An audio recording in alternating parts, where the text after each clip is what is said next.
10th plus 2 will ஒவ்வொரு ஆண்டும் தொடர்ந்து மாநில அளவில் பல சாதனைகளை புரிந்து வரும் நாமக்கல் குறிஞ்சி கல்வி நிறுவனங்களில் சிபிஎஸ்இ பாடத்திட்டத்தில் சீனியர் செகண்டரி பள்ளியாக தரம் உயர்த்தப்பட்டு ஐஐடி நீட் தேர்வுகளுக்கு பல வெற்றியாளர்களை உருவாக்கிய ஆசிரியர்களை முழு நேர ஆசிரியர்களாக பணியமர்த்தப்பட்டு தினம்தோறும் வகுப்புகள் நடைபெறும். குறிஞ்சி educational institution, Kavettipatti, Namakkal. Admission in progress. CBSE KG to 12. Contact 9025895176. Metric 6 to 12. Contact 9344567484. For online admission, log on to www.kurinjischoolnkl.in. So now we are going to deal about power delivered by torque force. This is from the lesson number 5, the motion of the system of particles and rigid bodies. In before classes, we deal about the concept of the kinetic energy and the angular momentum relationship. In that case, we have to derive the kinetic energy is numerically equal to L square by 2I. So, in the value நம்ம எங்கிருந்து calculate பண்ணோம் அப்படின்னா the kinetic energy during the process of the rotation அப்படின்னு சொல்லியிருந்தோம். அப்போ அந்த இடத்துல நம்ம கண்டுபிடிச்ச அந்த கைனெட்டிக் எனர்ஜியோட வேல்யூஸு அதே போல் இப்போ நம்ம பார்க்க போகிறது என்ன அப்படின்னா power delivered by the torque force அப்படின்னு சொல்கிறோம். அப்போ how much amount of the power is delivered by during the external torque force. இப்போ யூஸ்வலாக பவர் அப்படின்ற வேல்யூ நம்ம எப்படி கால்குலேட் பண்ணுவோம், பவரை நம்ம எப்படி சொல்லலாம் அப்படின்னா it is able to the work done per unit time. So power delivered is nothing but it is the work done per unit time. Unit is the sense 1 அப்படின்னு நம்ம சொல்லுவோம். அதாவது 1 second time intervalல how much amount of the work done is doing on the given body. அப்போ 1 second time periodல நம்ம எவ்வளோ work done செய்கிறோமோ அதுக்கு பேர் தான் power delivered அப்படின்னு சொல்கிறோம். ஸோ இதை நம்ம எப்படி எழுதலாம் அப்படின்னு பார்த்தோம்னா the power is equal to rate of change of work done. இந்த d by dt of w அப்படின்னு நம்ம சொல்லுவோம். இந்த d by dt of அப்படின்னு சொன்னாலே அதுக்கு பேர் rate of change ofனு அர்த்தம். அப்போ in terms of the work doneல சொல்கிறோம் அப்படின்னா dw by dt அப்படின்றத work done per unit time அப்படின்னு நம்ம எழுதலாம். சரி, இதுக்கு முன்னாடி நம்ம work done கால்குலேட் பண்ணியிருக்கோம் work done by torque force. அப்போ dw ஓட வேல்யூ ஆல்ரெடி நமக்கு தெரியும், என்னன்னு கண்டுபிடிச்சிருந்தோம். dw is in the form of tau into d theta. அப்போ tau into d theta அப்படின்னா இந்த இடத்துல நமக்கு tau அப்படின்றது external dark force, d theta அப்படின்றது ஸ்மாலர் ஆங்குலர் டிஸ்பிளேஸ்மெண்ட் அப்படின்னு சொல்லுவோம். ஸோ இதை நம்ம எப்படி எழுதியிருக்கலாம், tau into d theta by dt அப்படின்னு எழுதியிருக்கோம். இப்போ இந்த இடத்துல டவை ஸ்ப்ளிட் பண்ணிட்டு d theta by dt ன்னு எழுதணும் அப்படின்னா tau into d theta by dt is nothing but power அப்படின்னு கிடைக்கும். இப்போ ஆக்சுவலாக d theta by dt எப்படி சொல்லுவோம், theta அப்படின்றது ஆங்குலர் டிஸ்பிளேஸ்மெண்ட்னு சொன்னோம். அப்போ ஆங்குலர் டிஸ்பிளேஸ்மெண்ட்டை எப்படி நம்ம சொல்லலாம் அப்படின்னா rate of change of angular displacement is nothing but angular velocity. அப்போ ஆங்குலர் வெலாசிட்டினா என்ன, rate of change of angular displacement அப்படின்னு சொல்லணும். அப்போ tau into d theta by d. அப்போ டி தீட்டா பை டியை தான் ஒமேகா அப்படின்னு சொல்லியிருக்கிறோம். So we conclude that the power P is equal to tau into omega. Here tau is nothing but the external torque force, omega is nothing but angular velocity. So it is the product of the torque and the angular velocity is nothing but the power அப்படின்னு சொல்லலாம். So இதை வந்து நம்ம scalar நோட்டேஷன்ஸில் mention பண்ணியிருக்கிறோம். இது நம்ம vector ஃபார்மேஷனுக்கு மாற்றணும் அப்படின்னா வெக்டர் ஃபார்மில் எழுதும்போது அந்த வெக்டர் ஃபார்முடைய வேல்யூ எதில் இருக்கும் அப்படின்னு பார்த்தோம்னா ஸோ லீனியர் பாத்தில் நம்ம சொல்லலாம். அப்போ இப்போ நம்ம சொன்னது என்னது, ரொட்டேஷ்னல் பாத். அதாவது ரொட்டேஷ்னல் பாத்தில் கிடைக்கக்கூடிய பவர் யாருக்கு ஈக்குவல் அப்படின்னா டவ் இன்ட்டு ஒமேகா அப்படின்னு சொல்லலாம். இதே நீங்கள் வந்துட்டு லீனியர் மோஷன், டிரான்ஸ்லேஷனல் மோஷன், அதில் நம்ம பவரோட வேல்யூவை கால்குலேட் பண்ணும்போது பி இஸ் ஈக்குவல் டு இந்த டார்க் அப்படின்னு சொல்லக்கூடிய டவுக்கு பதிலாக எஃப் யூஸ் பண்ணலாம், ஒமேகாவுக்கு பதிலாக வி யூஸ் பண்ணலாம். அப்போ ஒமேகான்றது யாரு? Angular velocity. வின்னா யாரு? Linear velocity. டவுன்னா யாரு? Dark force. எஃப்னா யாரு? Linear force. அப்போ இது டார்க் அப்படின்றது ஆங்குலர் பாத்து, ஃபோர்ஸ் அப்படின்னு சொல்லக்கூடிய எஃப் வந்து லீனியர் பாத்து, இது வந்து ஆங்குலர் பாத்து. அப்போ பியோட வேல்யூ நம்ம வந்து இந்த ரெண்டு ஃபார்மேஷனில் சொல்லியிருக்கிறோம். So up to this, in this lesson we deal about different relations between the physical quantities.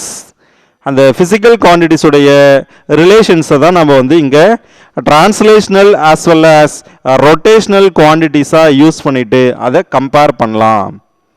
So இந்த கம்பேரிசன்ஸ்க்காக நம்ம யூஸ் பண்ணுறது முதல் டேர்ம் என்ன அப்படின்னு பார்த்தோம்னா வெலாசிட்டி அப்படின்னு சொல்லியிருக்கிறோம்.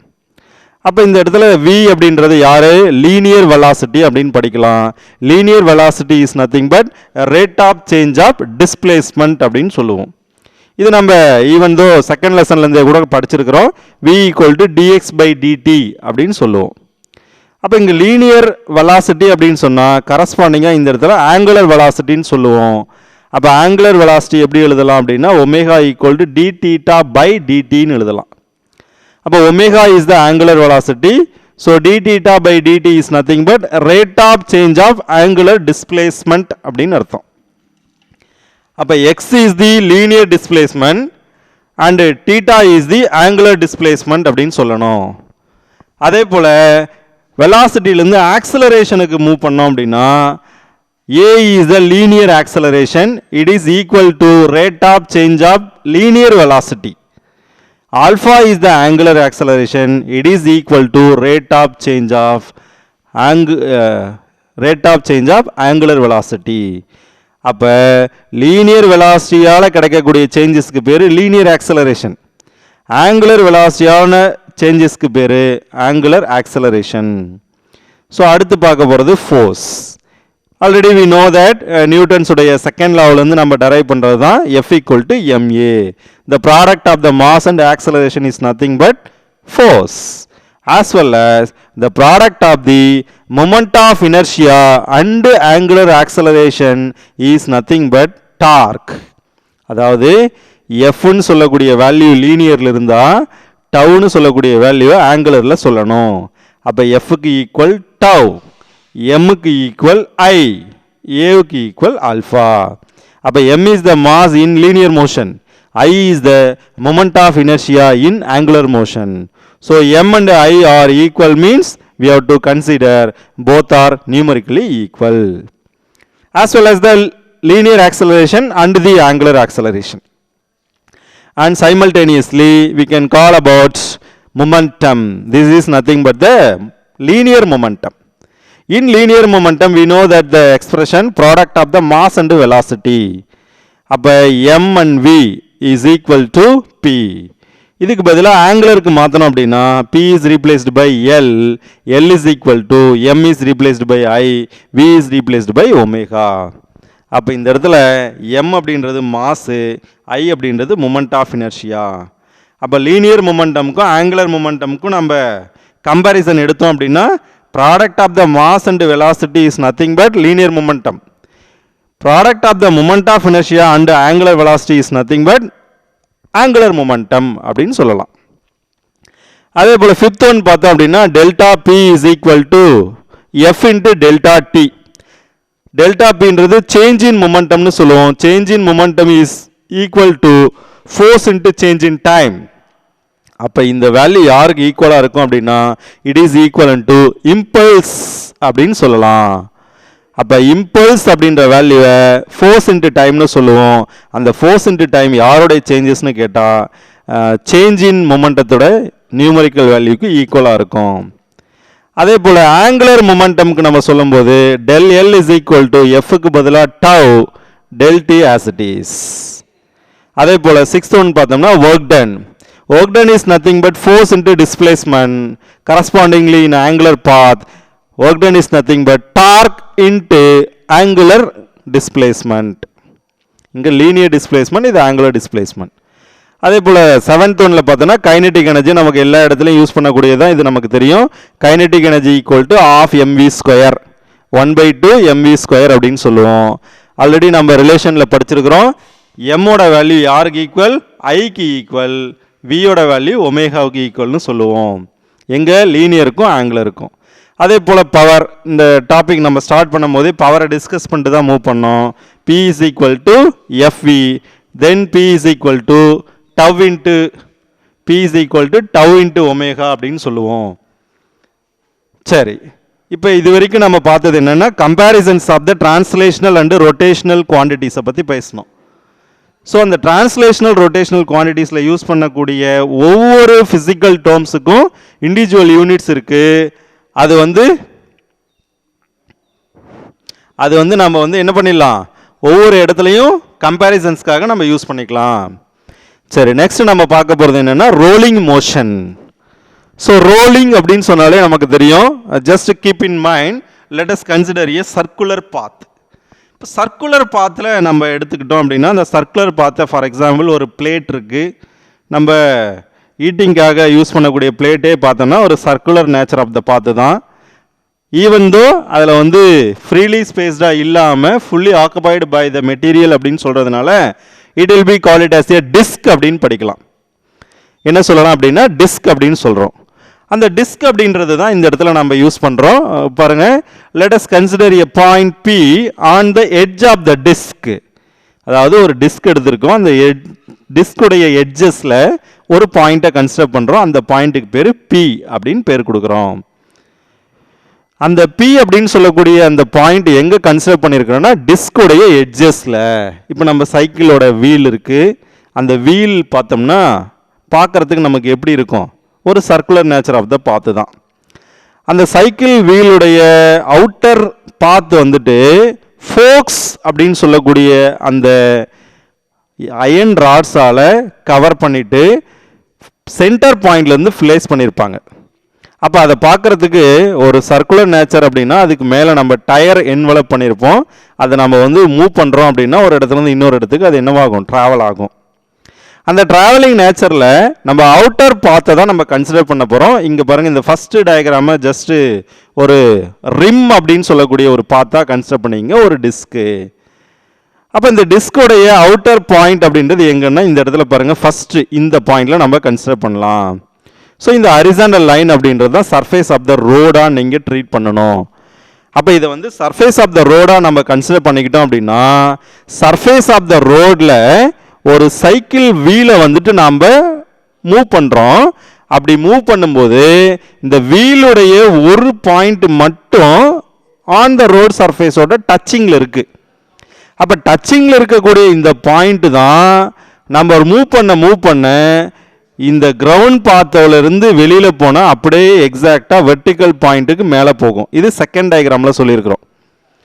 அடுத்து தேர்டு டயக்ராமில் பார்த்தோம் அப்படின்னா அதே பாயிண்ட்டு கீழே திரும்ப இங்கே வந்துருச்சு. அப்போ ஃபஸ்ட்டு நேச்சரில் இருந்து தேர்டு நேச்சரை நீங்கள் கன்சிடர் பண்ணி பாருங்கள். ஃபஸ்ட் நேச்சரில் இருந்த பொசிஷன் அப்படியே தேர்டு நேச்சருக்கு வந்திருக்கு. அதே சர்க்குலர் வீல் தான், அதாவது ஒரே ஒரு circular path of the wheel தான். அதை தான் நம்ம டிஸ்க்குன்னு சொல்லியிருக்கிறோம். அந்த டிஸ்கில் ஒரு பாயிண்ட்டை மட்டும் நம்ம கன்சிடர் பண்ணிவிட்டு அந்த வீலை நம்ம ரொட்டேட் பண்ணுறோம். இந்த பாத்துக்கு பேர் சைக்ளாய்டு பாத் அப்படின்னு பேர் வைக்கிறோம். Cycloid path on the rim. யூஸ்வலாக இது ஒரு சர்க்குலர் பாத் இல்லையா, அதனுடைய ரேடியஸ் கேபிட்டல் R அப்படின்னு சொல்லியிருக்கிறோம். இப்போ இந்த பாயிண்ட் தான் இது ரொட்டேட் ஆகுது. கிளாக் வைஸில் ரொட்டேட் ஆகும்போது இந்த பாயிண்ட் அடுத்த செகண்ட் டயக்ராமில் பாருங்கள் மேலே போயிடுச்சு. தேர்ட் டயக்ராமில் பார்த்தீங்கன்னா திரும்ப கீழே வந்துருச்சு. அப்போ இதனுடைய நேச்சர் நமக்கு எப்படி இருக்குது அப்படின்னு பார்த்தோம்னா, இதுதான் சர்க்கம்பரன்ஸ் ஆஃப் த சர்க்குலர் பாத்தாக நமக்கு ட்ரீட் பண்ணுறோம். ஏன்னா ஒரு கம்ப்ளீட் ரொட்டேஷனை நம்ம இங்கே முடிச்சிருக்கிறோம். எப்படி இங்கே கம்ப்ளீட் ரொட்டேஷன் முடிஞ்சிருக்கு? ஸ்டார்டிங்கில் ஃபஸ்ட்டு டயக்ராமில் இருந்த பாயிண்ட் ஆஃப் சஸ்பென்ஷன் தேர்டு டயக்ராமில் வந்துருச்சு. அப்போ நம்ம எவ்வளோ தூரம் ட்ராவல் பண்ணியிருக்கோம் அப்படின்னா சர்க்கம்பரன்ஸ் ஆஃப் த சர்க்குலர் பாத்தை ட்ராவல் பண்ணியிருக்கோம். அதனால தான் இதை 2πrன்னு எழுதி வச்சுருக்கிறோம். அப்போ இப்படி ரொட்டேட் ஆகும்போது நமக்கு என்ன மாதிரியான மோஷன்ஸ் நடந்தது அப்படின்னு பார்த்தோம்னா, ரெண்டு மோஷன்ஸ் நடந்திருக்கு. ஒன்று டிரான்ஸ்லேஷனல் மோஷன், ரெண்டு ரொட்டேஷனல் மோஷன். அப்போ டிரான்ஸ்லேஷனல் மோஷன்றது எங்கே பாருங்க, while doing the rolling motion the point undergoes translational motion along with its center of mass. and rotational motion with respect to the center of mass. அதாவது centre of மாஸை பொறுத்து centre of மாஸுடைய டைரக்ஷன்லேயே கிடைக்கிறது translational motion, centre of மாஸை பொறுத்து கிடைக்கிறது rotational motion. அதை தான் இந்த டயக்ராமில் பாருங்கள், சென்டர்லேருந்து நமக்கு கிடைக்கக்கூடிய வெலாசிட்டிலாம் விசிஎம் விசிஎம் விசிஎம்னு கொடுத்துருக்குறோம். இதுக்கு பேர் velocity of the centre of mass. இது எப்போவுமே எப்படி இருக்குன்னா always along the x axis பாத்தில் தான் இருக்கும். அப்போ always along the x axis பாத்தில் இருக்குது அப்படின்னு சொன்னால் இங்கே கிடைக்கக்கூடிய வெலாசிட்டி தான் வந்து நமக்கு ரிசல்டன்ட் வெலாசிட்டியாக லீட் பண்ண போகுது. இது நம்ம பாருங்கள், இது ரெண்டாக நம்ம தனித்தனியாக பிரிச்சிருக்கிறோம். ஒன்று with respect to the centre of mass, with respect to the point of contact அப்படின்னு சொல்லி. அது என்ன with respect to the centre of mass and point of contact? இப்போ இந்த டயக்ராம் அப்படியே பிரிச்சிருக்கிறோம். It moving, it is rotating along the angular velocity omega. இந்த பாயிண்ட்டுக்கு பேர் தான் சென்டர் ஆஃப் மாஸ். அப்போ சென்டர் ஆஃப் மாஸ்லேருந்து கிடைக்கக்கூடிய வெலாசிட்டி எந்த டைரக்ஷன்னா அலாங் த எக்ஸ் டைரக்ஷன். ரெண்டு டயக்ராம்லையுமே நீங்கள் அப்சர்வ் பண்ணிங்கன்னா தெரியும். இப்போ இதுலேருந்து நமக்கு வந்து டிரான்ஸ்லேஷனல் மோஷனும் இருக்குது, ரொட்டேஷனல் மோஷனும் இருக்குன்னு சொன்னோம் இல்லையா. இப்போ நம்ம கன்சிடர் பண்ணக்கூடிய பாயிண்ட் அப்படின்றது with respect to the centre of mass, centre of மாஸை பொறுத்து. இப்போ இந்த இடத்துல ஒரு பார்ட்டிக்கல் இருக்குது அப்படின்னு நம்ம கன்சிடர் பண்ணோம்னா இந்த இடத்துல இருந்து அட் அன் ஆங்கிள் தீட்டான்ற வேல்யூவில் நமக்கு டிரான்ஸ்லேஷனல் ஆஸ் வெல் ஆஸ் த ரொட்டேஷனல் மோஷன் கிடைக்குது. இப்போ டிரான்ஸ்லேஷனல் எங்கே இருக்குது? எக்ஸாக்டாக அலாங் த எக்ஸ் ஆக்சிஸில் இருக்கா. Rotational make an angle theta இப்படி போயிருக்கு. அப்போ இது வந்து ரொட்டேஷனல், ஏன்னா இந்த நேச்சரில் தான் இது சுத்த போகுது. இது வந்து ஹரிசாண்டல் மோஷன். அப்போ ஹரிசாண்டல் மோஷனில் இருக்கக்கூடியது யாரு? விசிஎம். அட் அன் ஆங்கிள் தீட்டாவில் கிடைக்கக்கூடியது ரொட்டேஷனல். அப்போ rotational velocity, translational velocity, translational வெலாசிட்டிக்கும் ரொட்டேஷனல் வெலாசிட்டிக்கு ரிசல்ட்னு எடுத்தோம்னா இதுக்கு எக்ஸாக்டாக 45 டிகிரி ஆங்கிளில் கிடைக்கும். அதுதான் இந்த வி. இது with respect to centre of மாஸில் சொல்லியிருக்கிறோம். அடுத்து மூவ் பண்ணுறது யாருன்னா சென்டர் ஆஃப் மாஸ் தாண்டி பாயிண்ட் ஆஃப் கான்டாக்டுக்கு போகிறோம். அப்போ பாயிண்ட் ஆஃப் கான்டாக்ட் எங்கே இருக்கும்? அந்த சர்ஃபேஸ் ஆஃப் த பாத்தில் லிங்கில் இருக்கக்கூடியது. அப்போ இந்த பாயிண்ட்டு. ஸோ இங்கிருந்து ஒரு கனெக்டிவிட்டி நம்ம எடுத்தோம் அப்படின்னா அதே டயக்ராம் தான், பட் நேச்சர் மட்டும் நமக்கு சேஞ்ச் ஆகிருக்கு. ஸோ இதுலேருந்து நம்ம என்ன கன்க்ளூஷனுக்கு வரலாம் அப்படின்னா the resultant velocity at a point VCM is equal to v translation. அதாவது translational velocity is always equal to the velocity of the center of mass. நம்ம கன்க்ளூஷனுக்கு வர வேண்டிய விஷயம் என்ன அப்படின்னா டிரான்ஸ்லேஷனல் வெலாசிட்டியோட வேல்யூ எப்பவுமே நியூமரிக்கலா சென்டர் ஆஃப் மாஸுடைய வெலாசிட்டிக்கு ஈக்குவலாக இருக்கும். ஆனால் ரொட்டேஷனல் வெலாசிட்டியோட வேல்யூ யாருக்கு ஈக்குவலாக இருக்குன்னா it is equal to R omega. அப்போ rotational velocity is equal to R omega, translational velocity is equal to VCM. So அதனால தான் இந்த ரெண்டு காம்பினேஷனை வச்சு நம்ம பியூர் ரோலிங்கை லீட் பண்ணலாம். அப்போ பியூர் ரோலிங் அப்படின்றது எங்கே கிடைக்கும் அப்படின்னா the pure rolling in two different ways. One is the combination of translational and rotational motion about the axis. One is the combination of translational and rotational motion about the center of mass, and another is the momentary rotational motion about point of contact. அப்ப first one என்ன? the combination of translational and rotational motion about the center of mass, and second is the momentary rotational motion about point of contact. அப்போ இந்த இடத்துல நம்ம ரெண்டு விஷயத்தை discuss பண்ண போகிறோம். ஒன்று combination of the translational and the rotational motion, ரெண்டாவது the momentary happening of the rotational motion about the point of contact. சரி, இப்போ இது ரெண்டு தனித்தனியாக நம்ம ஸ்ப்ளிட் பண்ணிக்கிட்டோம்.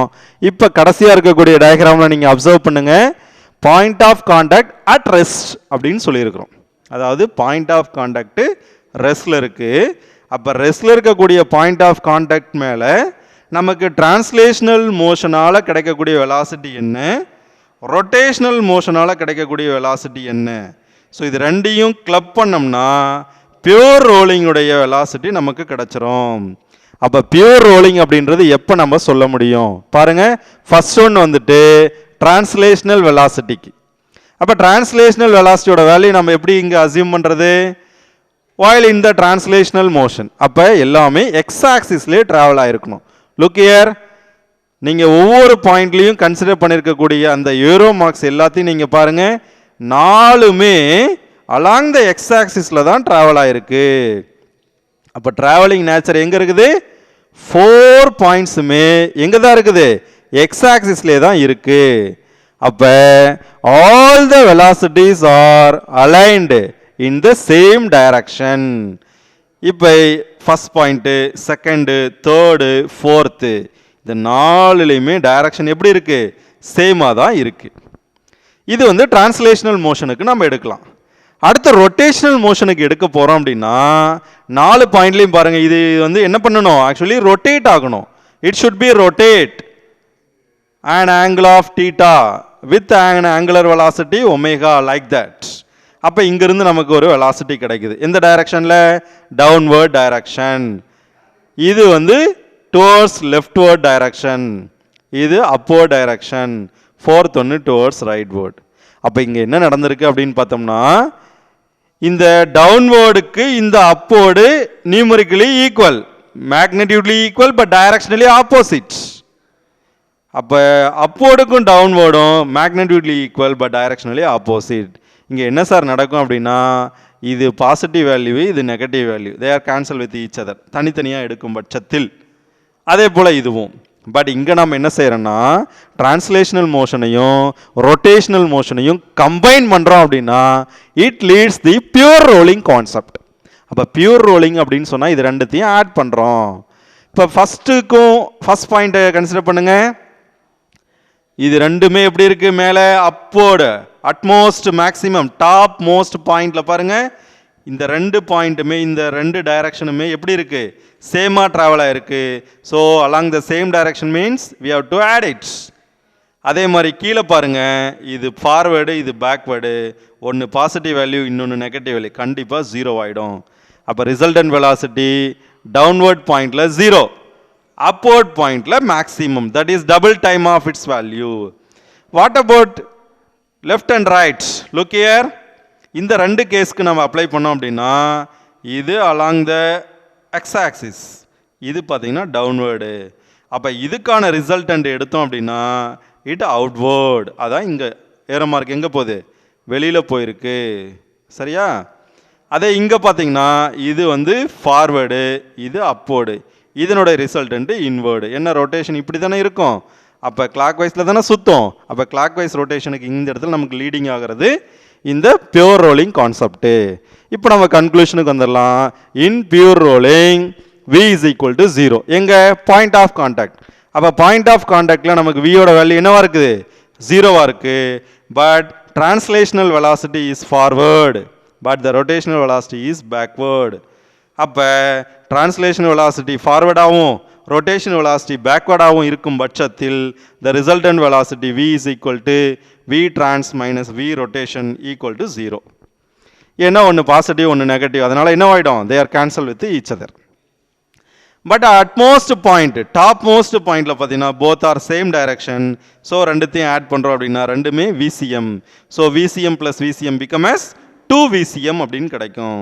அப்போ finally we conclude that the concept in the case of the pure rolling, top most point having the double times of the velocity of the center of mass, but at the point of contact the resultant velocity is 0.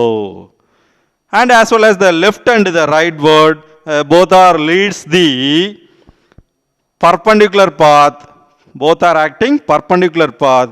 So we have to keep in mind, we have to take the resultant velocity at an angle theta.